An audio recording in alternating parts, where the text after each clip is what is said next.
Heights, the streets of New York City, in our state, in this country, belong to law-abiding Americans. We've reached a point where people who might be wearing a yarmulke, or maybe they're Asian, maybe they're a Sikh cab driver, are being targeted with raw, violent hate. Innocent New Yorkers who should be free to walk our streets and our subways without fear of being attacked by neighbors. We're not just reading about, we're not just hearing stories of one violent anti-Semitic attack in a year. We're seeing with our own eyes when we wake up on a Monday morning the multiple attacks that have taken place since the last time we got caught up with our last update. People of all walks of life right now standing up to fight back, to make sure that these streets belong to law-abiding New Yorkers, that they belong to law enforcement seeking solely to protect those law-abiding New Yorkers. That religious freedom is protected and defended and honored. And that our kids are able to walk our streets, ride their bicycles, be with their families, living in a community that is safer than ever. That's not where we are heading right now. Zeldin has been working on his organization, Americans Against Anti-Semitism, for years. They've been leaders, courageously standing up for what is right, making sure that we are educating other people who may not even be aware of anti-Semitism still existing in many forms. In some respect, we might see it on our streets. In another respect, we might see it in our schools. We might see it in government. And Zeldin has courageously been fighting against anti-Semitism everywhere. Whenever we see anti-Semitism in any form, we must speak up always to identify it, confront it, and crush it. See, when you're silent about it, what ends up happening is you end up elevating it. It ends up being embraced. It ends up being empowered.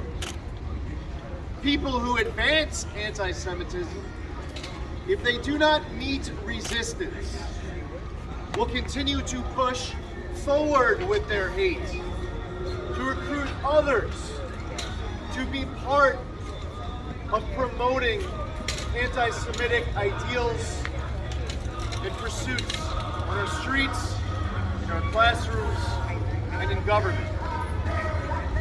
Yossi Hirschkopf, over the course of this summer, was traveling with his 5-year-old when a group of people came up to his vehicle, sought to get cash from him, and ended up attacking him, all caught on video. And the worst part was, it was right in front of his 5-year-old. This isn't just one incident. But even if it was, it's one incident too many. But here's the problem. It's happening again and again and again. And only one incident has resulted in more than 1 day in prison. Think about that. New York is setting new highs in anti-Semitic hate. Our country is experiencing rising anti-Semitic hate. And despite those new highs, one case resulted in a single person spending more than 1 day in prison. The videos that we've seen aren't threats of attack, which is bad enough, but this is attacks that put people in a hospital like Rabbi Lefkowitz on a Friday in Crown Heights as he was getting ready to travel to Great Neck for Shabbat service. He was attacked physically, where he was sent to a hospital with his injuries instead of making it to Great Neck for those services. And you know what? That wasn't just the one attack of the week. There were 2 more attacks in that week alone right here in Brooklyn.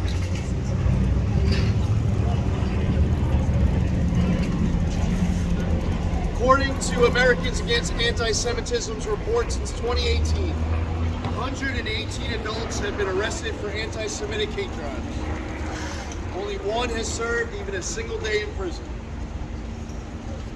And that only covers the incidents, by the way, covered by a police report. Think of all of the other anti-Semitic attacks where maybe there wasn't a police report.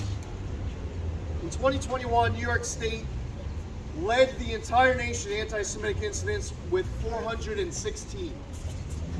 That's up 24% from 2020. Through the first 3 months of 2022, New York City experienced a 76% rise in hate crimes year over year. Attacks on Jews tripled during that time. So far this year, the NYPD Hate Crimes Task Force has made 44 arrests related to these attacks. And that's already 11 more than all of 2021. When we call for action in government, part of the resistance we meet is that there's no data, there's no statistics to back up our calls for action. We need district attorneys doing their job. We need judges all doing their job. We need cashless bail overhauled. Even New York City Mayor Eric Adams is calling for a dangerousness standard to be added to the law. There are things that we could do across the board to make our streets more safe. When Rabbi Lefkowitz was attacked in Crown Heights on a Friday afternoon in May, being kicked and punched in the face, his attacker yelled, "The Nazis should have killed you Jews. The Nazis should have killed you Jews." Sometimes when there's an attack on somebody who's Jewish, the response is, well, that doesn't mean it's anti-Semitic.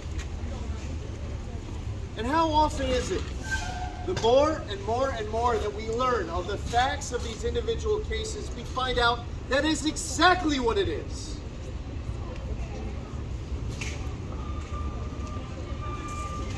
And yet the Jewish people are forced to defend themselves, to combat raw hate, even when caught on video.